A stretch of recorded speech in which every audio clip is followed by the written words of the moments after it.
People in general like to say that film critics are wrong. They like to peg them as snotty individuals. They like to say that they're overly picky with what they like and what they don't like due to their cynicism.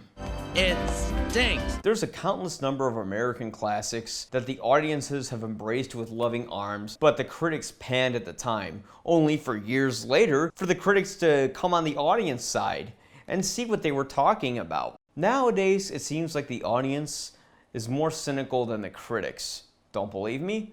Look at the score of various films on Rotten Tomatoes. Usually, the critics are more welcoming towards the film, and the audience feels the other way around. A movie doesn't even have to come out anymore for it to be slammed by the audience. Once a trailer for a film comes out, the audience is ready to jump on its production design, costume design, actor choice, director choice, special effects, etc. To be zeitgeist about the issue, let's look at the new Ghostbusters.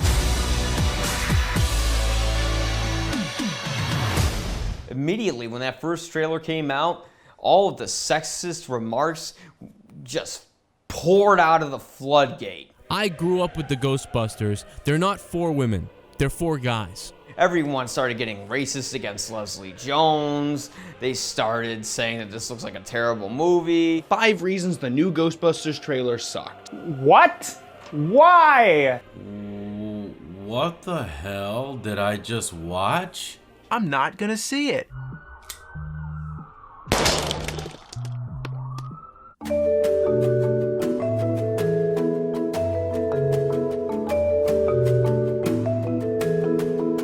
They even got vicious to the point in where they attacked Patton Oswalt for defending the film. They attacked him to the personal point, I mind you, where they were making fun of his wife who recently passed away. Now with all this technology available through our fingertips, it's easy to see every aspect of a film before it even comes out.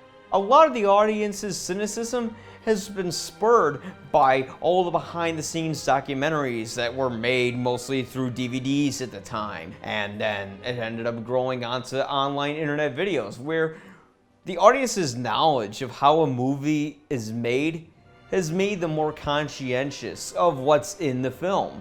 And that would be a good thing, but however, in cases like Ghostbusters, it seems to have backfired in a lot of ways. Did the internet create this type of harsh, pessimistic pre-film release criticism? Well, in short, the answer is no. Remember 1989's Batman? Remember when they cast Michael Keaton as a caped crusader? Immediately, everyone thought, oh no, it's gonna be like the Adam West Batman. It's gonna just be campy and stupid. They put in Mr. Mom as the Dark Knight? Are you kidding? I remember that this was so newsworthy that the front page of the Wall Street Journal, of all places, had an article about what was wrong with us. In order to fan the flames, Warner Brothers released a trailer to the film as soon as they could. And unlike the new Ghostbusters trailer, Get out of my friend, Ghost! Ow, that's gonna leave a mark. The power of panic compels you! Ow! they did a good job and accomplished their mission.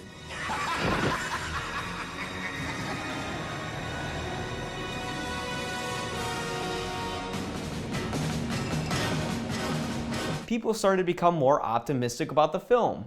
Another case in point is when Heath Ledger was cast as the Joker. At first, everyone thought it was a horrible casting decision because everyone associated Heath Ledger with gay cowboys due to Brokeback Mountain. Not that there's anything wrong with that. No, of course not. However, when the first trailer to Dark Knight came out where we saw Heath Ledger in action, people were pumped. Let's put a smile on that face.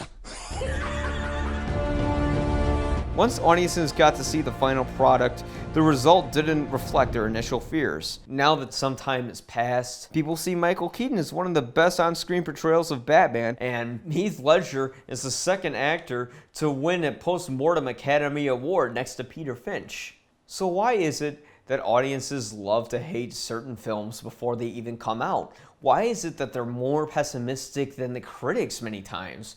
Why is it in cases like Revenge of the Sith, it gets a free pass from the critics, but seen as another crappy prequel from the audience? A lot of the audience's negativism has even affected me to a certain manner. I made a joke at the end of a video where I was actually defending and being sympathetic towards George Lucas, where I said, honestly though, those prequels are fucking shit. To add insult to injury, I liked the new Star Wars film. Immediately, everyone started throwing personal attacks against me. And that's okay. I'm prepared for that. Because I know when you go on a YouTube, you're feeding yourself to the lions. So, I'm ready for it then, I'm ready for it now. But I can't lie, it still hurts to hear it sometimes. The way I look at it is this. It's easy to forget that film, like any other form of art, is subjective. And when we talk about art, we get passionate.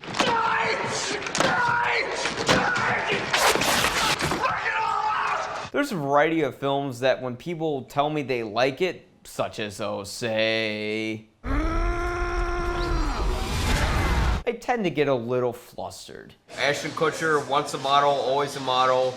This movie fucking sucked. Fuck Jobs. I've gotten into arguments with people where they have said that some movies are just objectively bad and that they are unequivocally correct. I'm smart, you're dumb. I'm big, you're little. I'm right, you're wrong. But are they necessarily right? There could be a movie that has a 0% rating on Rotten Tomatoes, and a film scholar could love that stinker of a film, either for the right or the wrong reasons. Not everyone is well versed in the history of cinema. There are some people who like a particular picture, but they can't articulate as to why. Does it make their opinion any less relevant? Not really, no. As cruel as the hate is for the new Ghostbusters, I have to admit, beyond the misogynists, beyond the racists, beyond all those people, the general consensus of that film before it came out was negative because what people saw in that trailer seems like lowbrow humor placed within a world that had highbrow, intelligent writing, mostly thanks to Harold Ramis. And they wanted the filmmakers to do something that could bring Ghostbusters into the next generation while still preserving the feeling of the old one. Now, I don't judge a movie before it comes out, but I gotta be honest, when I saw that trailer, it was very hard for me to be impartial.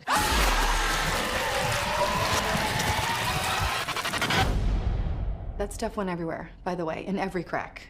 Luckily, I reserved my judgment until I saw it. And here's what I thought of the film. Let me ask you this. Haven't we all had instances where we've seen a really bad trailer to a film that was actually quite good? Remember Donnie Darko? How about Star Wars? Somewhere in space, this may all be happening right now. How do you think Star Wars would have been received in the box office if it came out today with the way its first trailer was? A billion years in the making. Star Wars.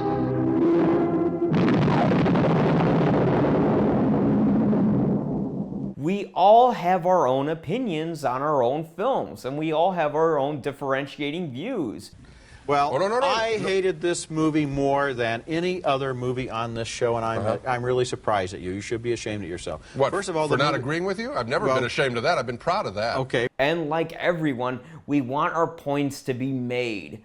Unfortunately, we get too passionate in our argument with others where we end up attacking the other individual. Now, we don't even have to worry about getting in trouble. We can hide behind an alias on the internet and we can say whatever the hell we want to the person that we disagree with. The name of my show is You'll Probably Agree. Or as many of my friends like to call it, you should call it You Probably Won't Agree. If a movie has a score beneath at least 75% on Rotten Tomatoes, people usually don't want to see that.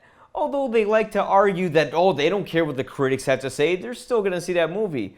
But that logic comes into question. For example, when Batman vs. Superman came out, at first it did fantastic at the box office, but once that everybody saw that it was horribly received, it took a massive drop the second week in. When it comes to negativism, perhaps audiences want to feel smarter than the critics, When Star Trek Into Darkness came out, everyone called it a ripoff of The Wrath of Khan. My name is Khan. Although critics actually were pretty welcoming towards the film. Another case, Superman Returns. Again, critics liked it, audiences didn't. So, who's more cynical? Well, neither person. There's no such thing as defending a film. You like what you like, and there's nothing wrong with that.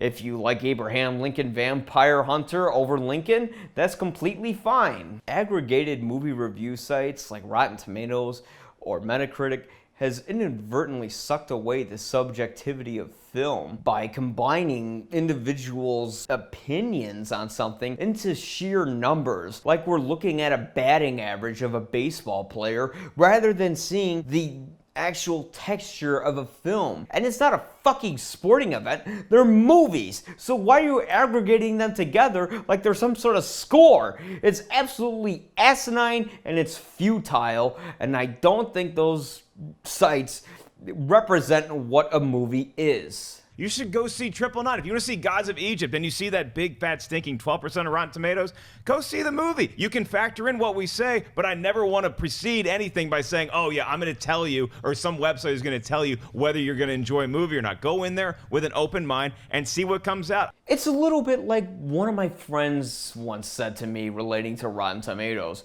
well, you can't argue with math. Well, if that's the case, then he shouldn't like Fear and Loathing in Las Vegas, which is one of his favorite films of all time, because it has a 49% rating on Rotten Tomatoes. But does that matter? No, because he saw it before that website came out. In the end, we have to remember that we should respect each other's opinions and not attack one another. We have to remember that critics aren't assholes, and neither are we. We have to just be nice. Can we be nice, folks? What? Hell no! No, no, no, no, no, no, no, no, no! No! No, no, no, no, no, no, no, no, no, no, no, no, no! We have to remember that an opinion is an opinion, and a joke is a joke.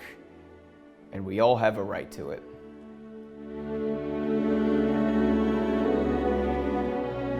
Having said that, I'm right and you're wrong. Ghostbusters is a piece of shit, and Star Wars Rogue One is gonna suck. Something strange